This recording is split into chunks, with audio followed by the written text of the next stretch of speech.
ባሏ ደግሞ እናቱ ቤት ነበር ይዟት የገባው ምንም የለውም። ሶ እናቱ ቤት እየኖሩ ጤፈ ምንም እዛው ነው አንድ ላይ ነው የሚፈጨው። ሶ እንግዳ ሲመጣ ስታቀርብ ብሉልኝ ጠጡልኝ እያለች ለዛም ለዚህም ስትሰጥ እናትየው ትናደድና የባሏ እናት ቤት ለካችሁ ልዩቱ ሚስክ ዝም ብላ እንዳገኘች ነው ለሰው የምትሰጠው ታከስረኝ ነው እና ቤት ተከራይታችሁ ውጡልኝ። በከራይ ቤት ስትኖር የዛኔ ኑሮ ምንነት ይገባታል ስታል እሺ ሉላ ኖርዌይ ሀገር የሚኖር አጎታለው እሱ የሰራው ቤት አለ። ቤት የተከሚዘጋ ነው ቤት ኑሩበት ይልና የቤት ኪራይ የለባቸውም። እሱ ቤት መኖር ይጀምራሉ። ከዛ እየኖሩ መጀመሪያ የባልናት ቤት እያለች ለምንድን ነው ማትወልደው ሚስትክ ስትለው እናቱ እንዴ ገና ልጅ እኮ ናት ልጅ ናት እኮ ገና ቀስ ብለን እንወልዳለን ይላል ሲል እናትየው ምን ትጠረጥራለች? የወሊድ መከላከያ እንደምትወስድ ትጠረጥርና የወሊድ መከላከያውን የሚያከሽፍ መተት አስመትታ የእሷ አንገት ላይ ታስደርጋለች። ግንኙነት ሲያደርጉ እኔ ደስተኛ አልሆንም ማለች እንዲህ ያለችው። ከዛ እንደዛ እየቀጠሉ እያለ ይቺ ልጅ መታመም ጀመረች። እሱ ደሞዙ ምናምን ለሷ ትቶላት ወደ ፊልድ ወደ ሌላ ቦታ ይሄዳል። ወደ ሌላ ቦታ ይወጣና ፊልድ ግንኙነት ቢያደርጉም እሷ አታረግዝም። ከዛ ትታመማለች። ደም ፔሪድ ወር ከወር ፔሪድ ይፈሳታል። ደም በአፍንጫዋ በአፏ ይመጣል፣ በጆሮዋ ይመጣል፣ በአይኗ ይመጣል እንዳለችው እንዲ ምግብ አያማትም፣ ደም ብቻ ነው የሚመጣው። እና ይሄ ነገር ያስደነግጣቸውና ቤተሰቦቿ ምንድነው ብለው ሲጠይቁ እንዴት ነው ያወቁት ይሄን ነገር? አዎ ቤተሰቦቿ ጋር ትሄድና እዛ ሆና እሱ ሲመጣ እናትየው አንገቱ ላይ አይተውት ምንድነው ይሄ ሲሉት ምንም አይደለም አውልቅና ጣል አንተ እስከዛሬ ይሄን ነገር አድርገህ አታውቅም ብራውን ኬክ መጣ አውልቀጣል ሲሉት አውልቆ ወንዝ ይወረውረዋል። ከዛ ወንዝ ሲወረውረው የእሱ እናትና ድና እንዴት ወንዝ ትወረውረዋለህ? ቢያንስ ቤት አንተ አታስቀምጠውም ወይ? እኔ ለምንድን ነው ያደረግሽብኝ ይሄን አንገቴ ላይ ሲላት እኔ እኮ እሷ የእርግዝና መከላከያ እየተጠቀመች ከሆነ እንዲያከሽፍ መድኃኒቱ እንዲያከሽፈው ነው እንጂ ሌላ ነገር አለም ሲል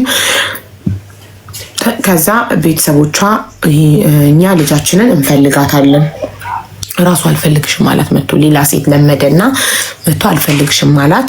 ከዛ አባትዬው ሽጉጥ አውጥተው ለምንድን ነው አባትዬው ሽጉጥ ያወጡት? ይሄን ፓርት አስታውሱኝ። ሀብት አካፍል ተብሎ ነው። ሀብት ካሳ በእነሱ ቀድሞ ውል ያፈረሰ ቀድሞ አልፈልግም ያለ ሰው ካሳ ይከፍላል። ሚስትምቱን ወንድ ቀድሞ አልፈልግሽም ያለ አካል ይከፍላል። ከዛ እሱ ቀድሞ አልፈልግሽም ስላላት ሌላ ሴት ቀምሶ እሱ አልፈልግሽም ስላላት ካሳ ክፈል ነበር አባትየው ሲሉት የነበሩት። ከዛም በኋላ እሱ አልከፍልም ሲል ሽጉጥ አውጥቶ መጀመሪያ ምን አለ ለአባትየው ወንድ በአጥር ታስገባለች አለ። ከዛ የእሷ ያክስቷ ልጅ ተናገሪበት ቮይስ ሪካርድ እንዳለሽ አሰሚያቸው ከሌላ ሴት ጋር ቺት እንደሚያደርግብሽ ንገሪያቸው ትላታለች። ኖ እኔ አላረግም እኔ አልናገርም ምክንያቱም ቤተሰቦቼ ስለሚወዱት እንዲጠሉት አልፈልግም ትላለች።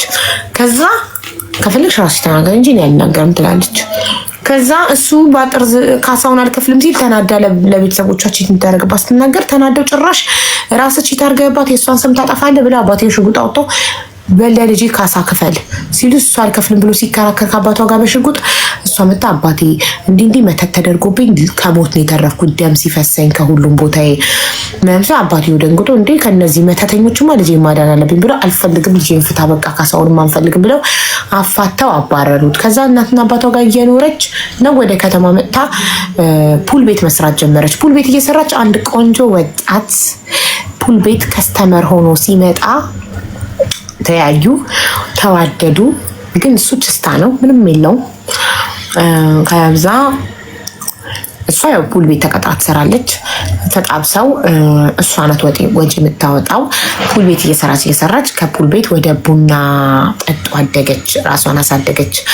እዛ ጀለሴ ሲታሰር ብር ከፍላ ስታስፈታው ምን ስትለው አብረው ቆዩና ከዛ 6 ወር ነው አብረው ቆዩት። 6 ወር አብረው ቆይተው የሆነች ልጅ ጠበሰና ኖ ገና እንደተዋወቁ እሷን በተዋወቁ በ4 ወር የሆነች ልጅ መጣ። የ7 ወር እርጉዝ ነኝ አለች። ከዛ እሱም እኔ ያልፈልጋትን በስህተት ነው አላት። ከዛ ሲላት አመነችውና እሺ ብላ ይቅርታ አደረገችለትና አብረው ቀጠሉ። ከዛ ያቺ ልጅ በ7 ወሯ ስትወልድ ምን ልጠይቃት በምን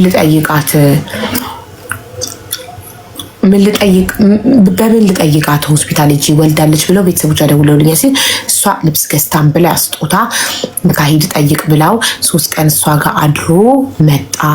ከዛ መጣና አብረው ሆነው ሳለ ቤተሰቦቹ የእሱ ቤተሰቦች ከልጅክ እናት ጋር ይሻልካል እሷ ትቅርብክ ሲሉት እሺ ብሎ እሷን መጥቶ በቃ አልፈልግሽም አላት። አልፈልግሽም እሷ ናት ስራ ፈልጋ ያስቀጠረችው። እሷ ናት የምታበላው የምታጠጣው አሮጊት ሀያቱ የምትደግፍለት እሷ ናት። ከዛ ግን እቺ ትሻልካለች የልጅክ እናት ትሻልካለች ከእሷ ጋር ይቅርብክ ሲሉት አሁን ኦልሬዲ ስራ አለኝ በቃ ስራ ገብቻ ለምን ታደርግልኛች መተው አልፈልግሽም በቃ ከእሷ ጋር ልመለስ ነው ይላታል። እሷም በጣም አዝና እሺ ብላ አልቅሳ ፈጣሪ ሆይ ለምንድን ነው እኔ የማይሳካልኝ ወንድ የመጀመሪያውን ባሌ እንደዚሁ ሌላ ሴት ቀምሶ አልፈልግም አለኝ፣ ይህም ሌላ ሴት ቀምሶ አልፈልግም አለኝ። ፈጣሪ ሆይ ኧረ ተው አሳየኝ እንደው እኔ ልጅ ጋር አይደለሁም ብላ አምርር ብላ አልቅሳ ለፈጣሪ ትነግረውና ህይወቷን ትቀጥላለች። ቡና ጠጧን እየሰራች እያለ ጀለሴ የሚሰራው ስራ የሰንሰለት በማሽን ምናምን ገለመሌ ነው። እሱን እየሰራ እያለ ብረቱ እጁ ስር ወድቆበት ሰንሰለቱ ገለመሌው እጁ ተቆረጠ። ከዛ ተደወለለት፣ ጓደኞቿ ደውለው ነይ እጁ ተቆርጧል ሲሉት አይደለም እጁ ለምን ጭንቅላቱ ማይቆረጥ ምን ይምናገም ብላ ስልኩን ዘጋለች።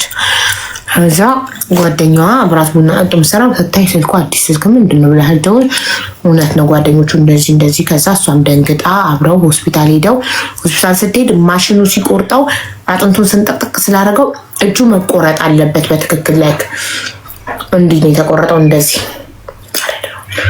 እንደዚህ እጁ ተቆርጦ ወጣ ቀኝ እጁ። ከዛ እጁ ሲቆረጥ ሆስፒታል እንደማትተይኝ ቃል ግቢልኝ አላት። ራሱ እኮ ነው አልፈልግሽም ቻው ብሎ ያሰናበታት። ግን አሁን እጁ ሲቆረጥ ሌላ ሰው እንደማይፈልገው ስለሚያውቅ እሷ ስለሆነች የምታፈቅረው እንደማትተይኝ ቃል ግቢልኝ አላት ሆስፒታል ውስጥ። እሷም እሺ ብላ እንደማትተው ቃል ገብታለት አብረው በፍቅር ምን አደረገች? ቤት ተከራየች 600 ብር ቡና ጠጡ እየሰራች ሙሉ ወርቆቿን ሽጣ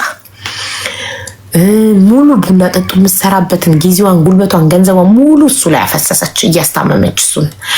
የቤት ክራይ ደበረኝ ሲላት ቲቪ ስትገዛ፣ ደበረኝ ሲላት ጂፓስ ስትገዛ ሙዚቃ እንዲሰማን ፈታ ዘናል። ደበረኝ ስልክ ጌም መጫወት ፈልጋለች ስልኳን ሰታ እሷ ያለ ስልክ ሆና። ከዛ ውጭ ወካማሬ ሲላት ብራንድ ጃኬቶች ገዝታ ጃኬት አልብሳ የተቆረጠው እጁ እንዳያስታውቅ እጁን ኪሱ ስር ከታው። ከዛ እሷ ደግሞ እንዲህ ቦይፍሬንድ እና ገርልፍሬንድ እንደሚያያዙት እንደዛ ይዛው እንዳያስታውቅ አብራው ሚስቱማ እዛው ሐኪም ቤት እጁ እንደተቆረጠ ነው። ሚስቱ አለች ሜጁ እናት በሉ በስተት አንድ ቀን አብረን ተኝተን ነው የሚለው። እሷ አይንክ እንዳላይ ብላው ጥላው ሄዳለች። ከዛ በኋላ እንደዛ አፈርድሚ በልታ አድናው ብዙ ነገር አርጋለት ልክ በደንብ ከ6 ወር በደንብ አስታማው ሲድን ግንኙነት አያረጉም ዶክተር እንዳታረግ ስላለው። ማለት ምንም አይነት ጥቅም አታገኝም ከሱ ለማለት ፈልጌ ነው። አትሊስት ግንኙነት እያረገች ነው እያስደሰታት ነው ብትለፋለትም ብላችሁ እንዳታስቡ ነው የምነግራችሁ። ግንኙነት አያረጉም ዶክተር እንዳታረግ ብሎታል። ለምን እጁ እስኪድን ድረስ። ከዛ ያለምንም ጥቅም ነው እንዲህ የምትለፋው ልላችሁ ፈልጌ ነው። ንጹህ ፍቅር ላይ እንደ እናት ላይ ልጇ እንደምትሆነ የለ ወይ እህት ወንድሟ እንደዛ ነው ስትሆንለት የነበረው። ከዛ በኋላ እንትን እያለች ልክ በደንብ ሲድን ምን አለችው? አሁን ድርጅቱን ክሰስ እና ካሳ ይሰጥክ ብላ ብርኪት አምጥታ ነው ጋይስ መክሰሻ የሆነ ነገር። አሁንም ወርቆቿን ሽጣ መሰለኝ በደህና ጊዜ የገዛችውን ወርቅ እየሸጠች ነው በቃ። እና ሽጣ ብር ሰጥታ እንካ ክሰስ አለችው። ከሰሰ። ድርጅቱን ከሱ ድርጅቱ ካሳ 200,000 ብር ፈረደለት። በዛን ጊዜ 200,000 ብር ትልቅ ብር ነው። ከዛ ተፈረደለት። ሲፈረደለት እሺ ምን ልትሰራ ነው አለችው። ምን ስራ ተመካከሩ። ይሄ አካል ጉዳተኛ ብለህ ቀበሌ ምናምን ተመዝግበህ ኮንቴነር ተቀበል፣ ሱቅ ተንቀሳቃሽ ሱቅ እንደዛ ብለው በቃ ጀግና ናት። መክራው ሰምቶ ኮንቴነር ተቀብሎ ሱቅ ከፍቶ ምናምን በብር ላይ ብር ሀብቱ እየጨመረ ሲመጣ ጀለሴ ቤተሰቦቹ ይሉታል በቃ የልጅክን እናት አግባ፣ ከዚህቺ የልጅክን እናት ትሻልካለች። ለእነሱ እኮ ጋይስ ውሃ አስገብታላቸዋለች ቧንቧ፣ ያላረገችላቸው ነገር የለም ለእናቱ ማለት ነው ለአሮጊቷ። ከዛ የልጅክን እናት ያስወለድካትን አግባ ይሉትና እሺ ብሎ የነሱ ምክር ሰምቶ ይመጣና መጀመሪያ ነው እንጂ የሆነ ጎረቤት ይሰማል። የልጅክን እናት አግባ ብለው ሲመክሩት ይሰማና መጥቶ ጎረቤቱ ሲነግራት ወረኛ፣ ምቀኛ፣ ውሸታም በጣም ነው የሚወዱኝ ቤተሰቦቹ ስንት መስዋዕትነት የከፈልኩላቸው አይሉም እንደዚህ ውሸታም ብላ ታባረዋለች። የነገራትን ጎረቤት አላምንህም ብላ ከዛ ህይወቷን እየቀጠለች ጀለሴ አንድ ቀን ይመጣና አንቺ ይላታል። አውቆ ሰበብ በምን ልጣላት ይልና አንቺ ቺት ታረጊብኛለሽ ይላታል። እኔ አንተ ላይ አለችው አንተ እኮ ለኔ ህይወቴ ነህ ሁሉ ነገር ነህ እንዴት አንተ ላይ ትለዋለች። ሰበብ ፈልጎ በቃ አልፈልግሽም ይላታል። አልፈልግሽም ሲላት ገዳም ሄዳ ስቅስቅ ብላ አልቅሳ ፈጣሪ ሆይ የኔ ከሆነ ልቦናውን መልስልኝ፣ የኔ ካልሆነ ከልብ ያውጣልኝ ብላ ሳምንትን የቆየችው ገዳም ጋይስ ስቅስቅ ብላ አልቅሳ ለፈጣሪዋ ሰታ ንስሐ ገብታ ምን ብላ